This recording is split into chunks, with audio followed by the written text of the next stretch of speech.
It's a heat wave outside. This is a little bit ridiculous. I am so ready for fall. Are y'all having a heat wave too? I don't know what's going on, but it's definitely not fall outside. However, we're gonna bring fall into the studio today and work on some really, really cool fall home decor pieces today.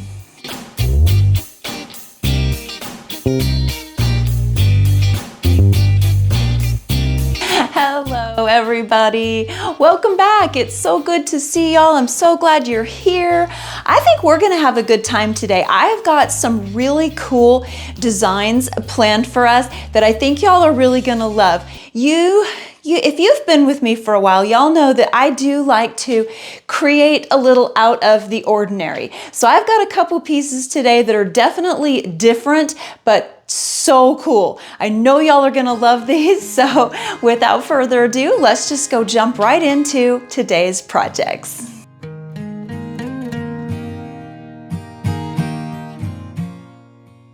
For our very first project today, we are going to be playing with some air dry clay. I'm going to be using this Sculpey brand, and y'all, I've been really liking this brand. Y'all have seen me use a ton of different air dry clays, and I think I've landed on this one being my favorite, so I will try to link it in our supply list for y'all.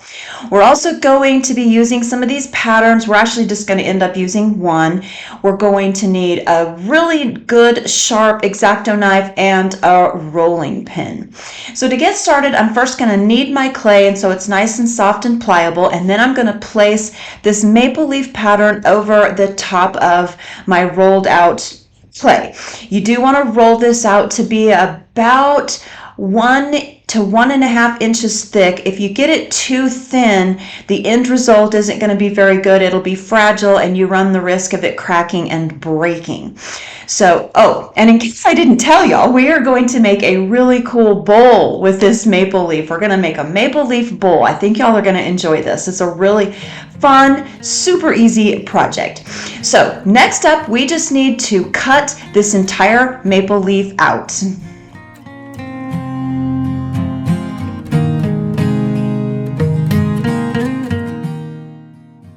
After we get our maple leaf all traced out, we can go ahead and carefully remove all of the excess clay from around our leaf that we've cut out. I do this step somewhat carefully because I don't want to run the risk of tearing my actual maple leaf pattern. So I just carefully go about lifting all the excess clay away from the leaf.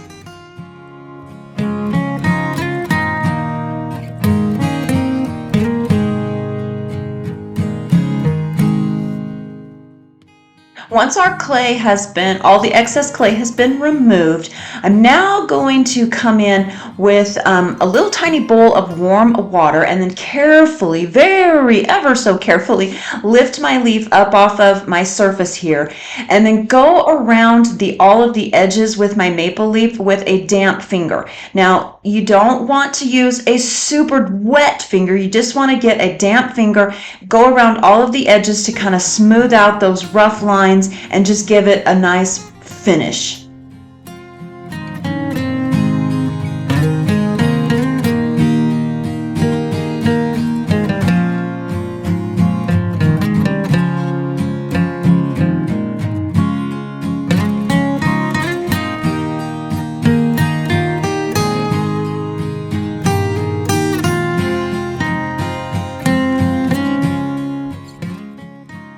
Now we get to do the fun part, or at least this is the fun part for me.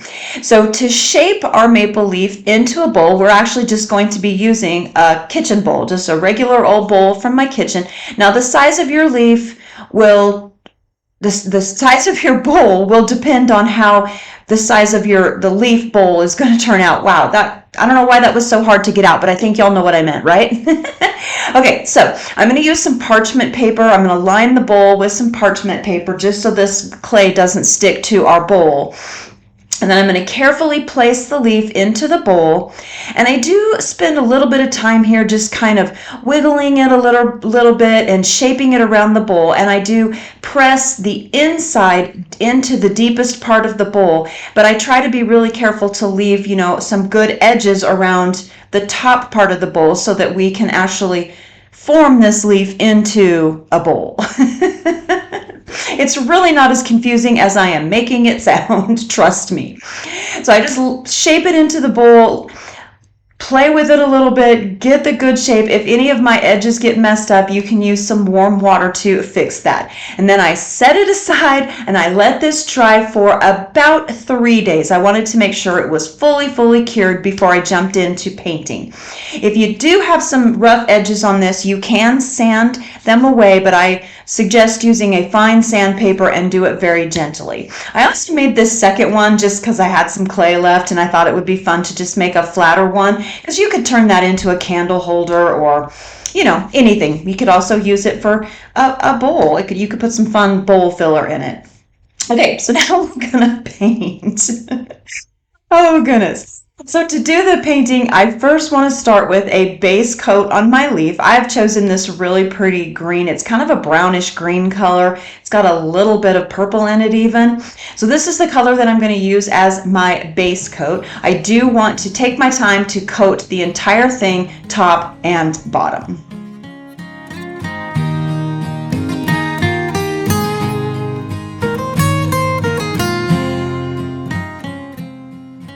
Once I have the base coat on and it's fully dry, I'm going to now come in and start doing some layering. I want to just add a little bit of depth to this, give it a little bit more of a rustic feel. So to do this, I'm going to use 2 different colors. I'm going to dip one side of my brush into one color, the other side into a second color, and then I just carefully kind of swipe it on. I'm not really doing a back and forth painting motion necessarily. I'm kind of just swiping it because I don't want the 2 colors to start to blend together. I mean, they will a little bit, but you do want to be able to see each of the colors a little bit.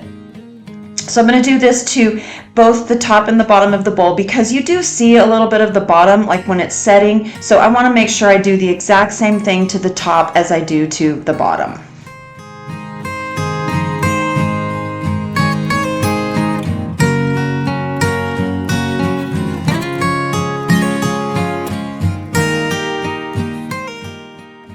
Now that we have our second layer on and it is thoroughly dry, I'm going to come in and do a little bit of dry brushing on this with a 4th color. I like to add lots and lots of layers when I'm doing a project like this. I just think those layers really give it lots of depth and dimension. So for this 3rd layer, I am dry brushing it on and I am using this very thick, stiff bristled brush to do this. These brushes are amazing for dry brushing, so I will have them linked in the supply list for y'all. Okay, so I'm just going to go ahead and quickly do some dry brushing over this whole entire thing. I am careful not to cover up that second layer of paint because I do want some of that tan and gold to still show through. And I did do this same exact process to both sides of the bowl, both top and bottom. So this is how it's looking so far. I think we're making some progress. It almost kind of looks like wood grain, which I think looks really cool. So I'm going to go ahead and just finish up the air dry or the dry brushing on this, and once that layer is completely dry, we can come in and seal this. And I'm just using this Sculpey brand sealer to do this. I like this sealer because it is formulated specifically for air dry clay, so I will also link that in the supply list for y'all. And to apply the sealer, I am just using a soft, flat brush to do this. I did apply several coats to this and let it thoroughly dry. I feel like the more coats you add, the better it's going to set up and the better your end result.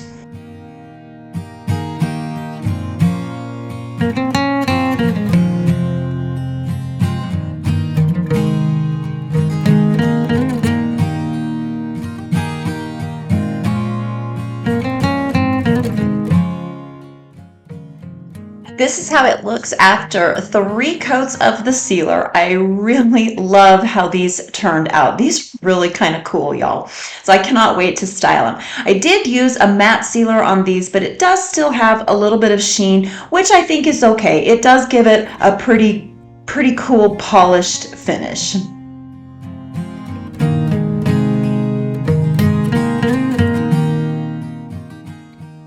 Since I had so much fun with that first clay project, I thought, let's make another one. So for this one, we're going to cut out a whole bunch of cool shapes because we are going to use them as a topper to embellish a pumpkin. And you'll see where I'm going with that in just a little bit, but I think you're going to love it. So the first step is to definitely prepare all of our shapes. So to do that, I'm just starting with some air dry clay. The process is very similar to our last one. Knead it a little bit, soften it up, roll it out. This time I didn't roll it out quite as thick because I don't need them to be as thick for this project. So I rolled it out, and then I'm just simply going to cut some shapes out with these cookie cutters. And I will try to have these leaves in the supply list. I've had them for a very long time, so hopefully I can find them for y'all. After I get them cut out, I just lift away all of our excess clay, and then I let them sit for about 30 minutes. And after about 30 minutes, I shaped them all a little bit because I didn't want these to be super flat. So I kind of lifted those edges and then set them aside for about 2 days to let them fully cure and set up. Now we're going to make some really cool flowers and some more leaves and some more petals, but these ones we're going to be using these cool silicone molds to do that. And I love these ones because there's a ton of texture in them.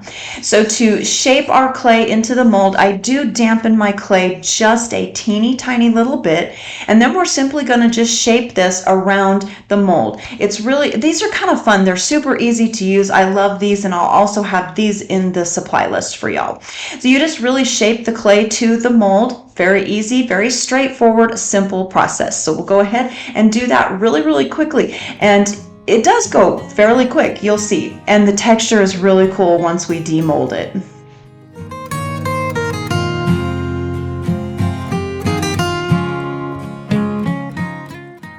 Now that I have the clay fully shaped and molded around this, we can go ahead and demold, and you'll see all this cool texture that you get in these. I love these molds. They're so cool. So I'm going to go ahead and make a whole bunch more really quickly.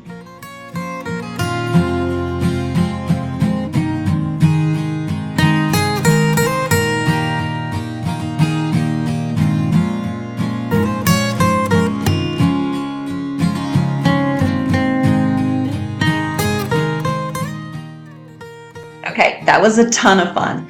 This leaf might be my favorite. I really love the shape of this one. I think it is so fun. All right, so after getting these molded, I did leave them for about 2 days to fully set and cure, and then we can move on to painting them. And y'all, I made a ton of these. So I am not going to make you suffer through watching me paint every single one of them. I will just say that I did the same painting process as I did with the big maple leaf bowl that we made. I did a base layer, and then I came in with just a few more layers to give these lots of depth, texture, some, just a little added just a little visual interest to these. And I did do a lot of airbrush, or why do I keep wanting to say airbrushing?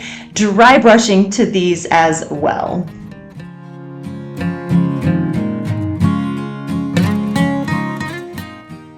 Now we get to put all of our clay, leaves, and flowers and petals to good use. We are going to use them. Oh, I love how these 2 leaves turned out. They are so pretty. I actually wish I would have made more than 2 of them because they ended up being my favorite. Anyway, we're going to go ahead and embellish this pumpkin. So to get started with this, I am going to create a base layer all the way around this, just using some faux stems. I picked up these stems at Hobby Lobby, I believe, and then I just peeled them apart.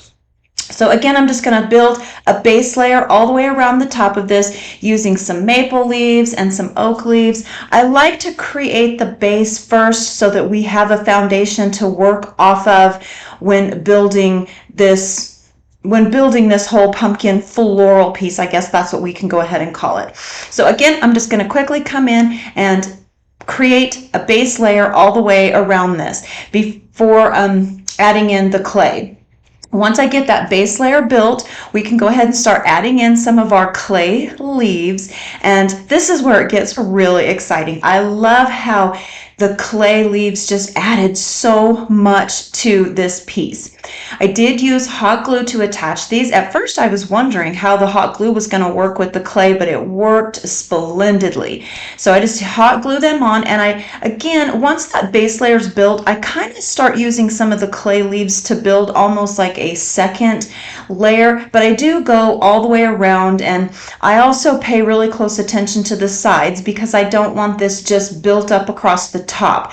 My original vision for this was to kind of create part of this so it's cascading down over the side of the pumpkin. So once I get the top filled in pretty good, we can kind of start coming in and adding some of these pieces, cascading over the side and over the edges. So I start with the biggest pieces and then work my way down to the smallest pieces.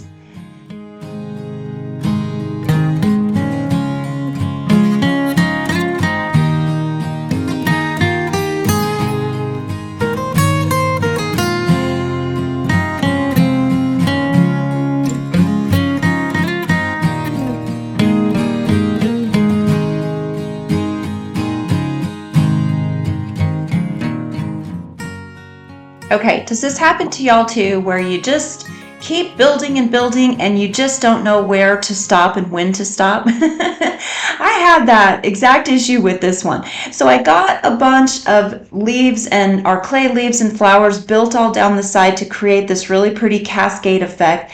But for some reason, I just felt like we needed to add a little more. So I decided to come in with these really big sunflowers and added in just a few of them. And then I did have to just make myself stop. So to finish this off, we have to have some curlicues because you can't have a pumpkin without them. So I created these curlicues with some paper wrapped wire that I picked up at Hobby Lobby. And this is how it's looking. I think this is really stunning. Y'all are going to have to let me know what you think of this. I love the concept of mixing in the clay leaves and flowers with some of just the regular faux stems. I think they just work so well together.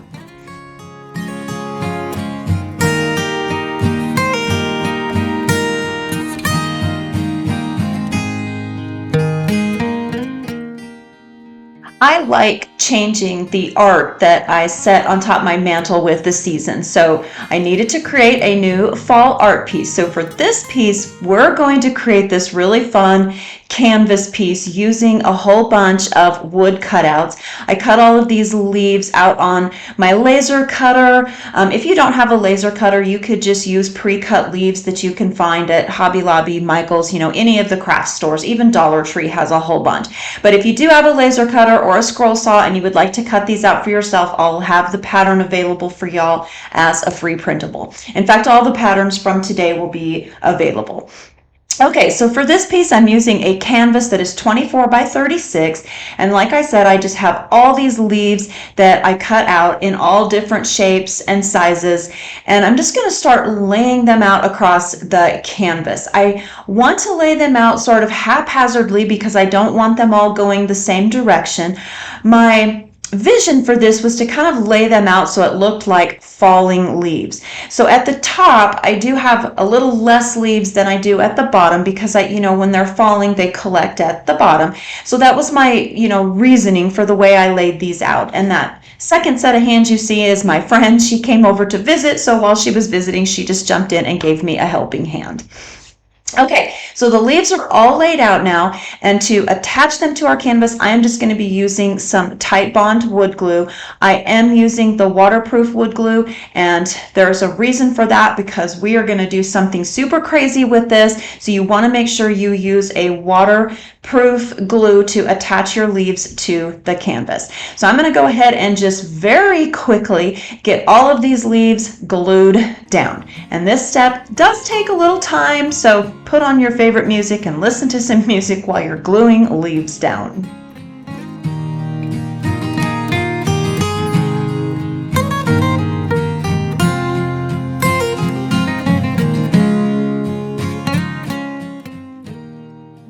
The leaves are all glued down, and now we're going to get crazy with this piece. We're going to have some fun here.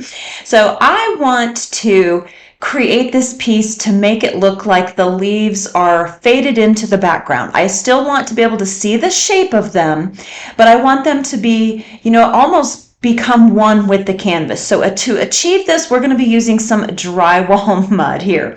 And this is why we use the waterproof glue, because drywall mud has a lot of moisture in it, and you don't want to run the risk of your leaves popping up from some of that moisture. So the waterproof glue is key here. So I'm going to cover this entire thing with some drywall mud. I am just using a flat brush to apply this. I like using the drywall mud for a couple of reasons here, because I really love the texture, and it's going to be the medium that helps us to fade those leaves into the background. And that is my overall goal here, is I want you to see the shape, but I want the shape to be very subtle. So I'm going to quickly go ahead and cover this entire thing with some drywall mud.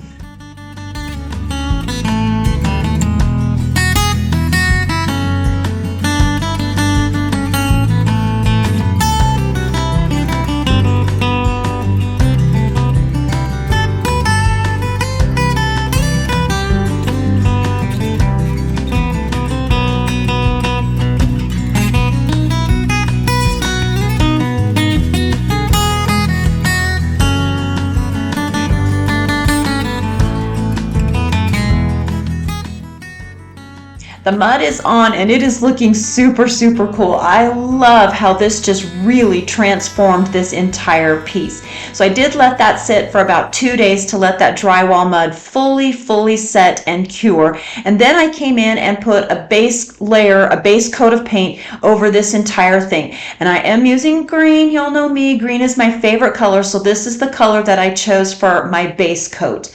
And now when I did the base coat, I wasn't careful to just make sure everything was fully covered, because we're going to do a ton of dry brushing to this piece. So you don't necessarily have to get super full coverage on this, and I only did 1 coat of the base layer. So once the base layer was fully set and fully dried, we're going to come in and do a whole bunch of dry brushing to this. And this is where I really had fun playing with color. So lately I've really been liking blues and purples. So I thought it would be fun to add a little bit of purple in here. And I think purple is a really beautiful color for the fall time. You see it a lot in flowers and fall flowers and whatnot. So I thought, let's just get crazy and add it to this piece.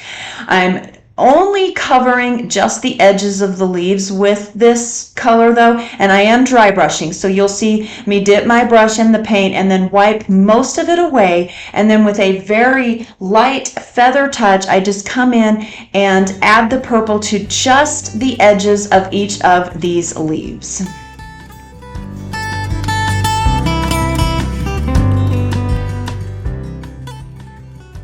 All right, I've let the purple dry. So now we're going to come in and start adding in another layer of dark color. These darker colors are going to be our lowlights. And for this dark color, I am adding it in between all of the leaves, because I really want this piece to have some depth to it. I don't want it to end up looking super flat, but I do think these layers are really important, because that is what gives us the depth.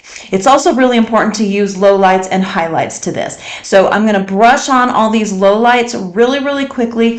This is a really pretty color that I'm using here to just add in that second layer of lowlights. And again, I just do this, dry brush this on in between all of the flowers.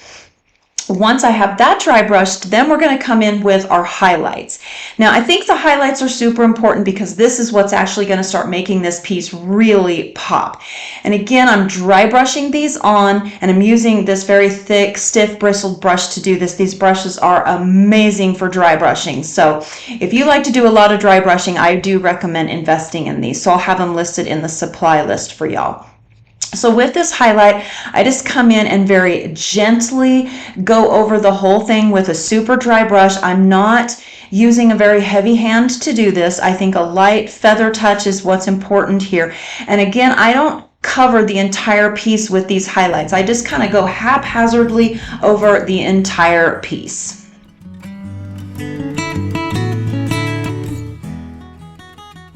The highlights are done, and wow, I mean, this is really starting to transform and take shape. It's amazing what paint can do, right? Paint is just so magical to me. Okay, so now I'm going to come in and add a little bit of gold to this because why not? It's fall, and we do want this to take on that fall feel. So to achieve that, I'm going to just bring in a little bit of this gold paint. I don't go crazy with this though because I don't want it everywhere on the painting. I just want to touch a little bit of gold here and there, just give it a few small splashes, and again I am dry brushing this on.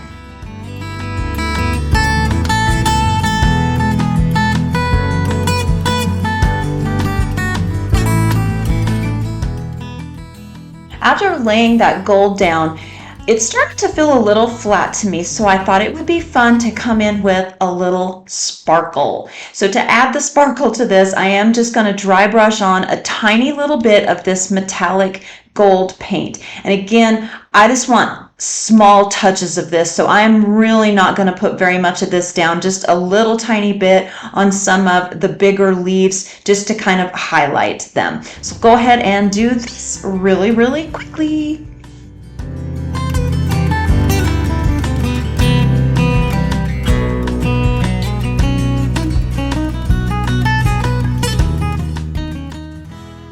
At this point, I'm feeling really, really good about all the gold, so I do want to come in with my final layer, and that is going to be a little bit of a lighter color than that original highlight color that I chose, and I am just very, very gently going over this entire thing with a dry brush. I am using a flat brush to do this step though, and I just mostly do like a wash over this whole thing with that final highlight color, and the end results, y'all, I think are fabulous. I truly love how this piece turned out.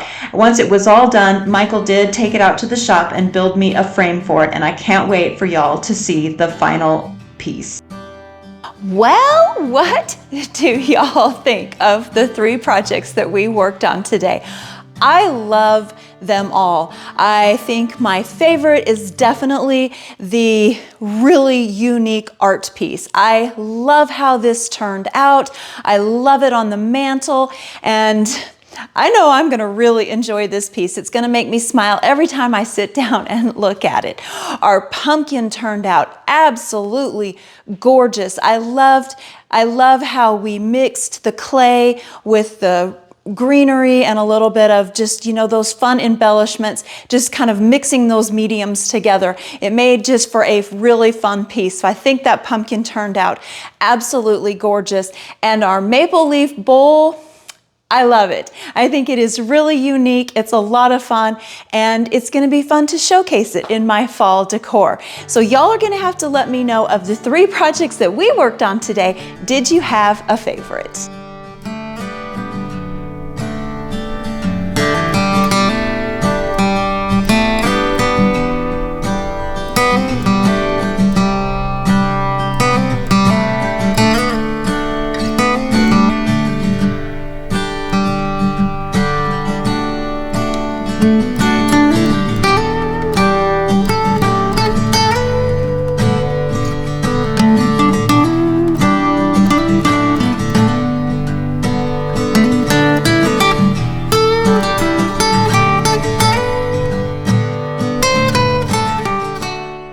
I sure hope that y'all have been enjoying the projects that we have been working on over the past few weeks. We've done a wreath, we've made some cute sewing projects, and we worked up some really cool, unique decor pieces that I just think turned out fabulous. So I hope y'all are enjoying this so far. If you are, make sure you come back and see me again next week, because I've got more really cool fall-abulous things coming your way. So I'll see y'all next week. Until then, take care, and I'll see y'all soon. Bye.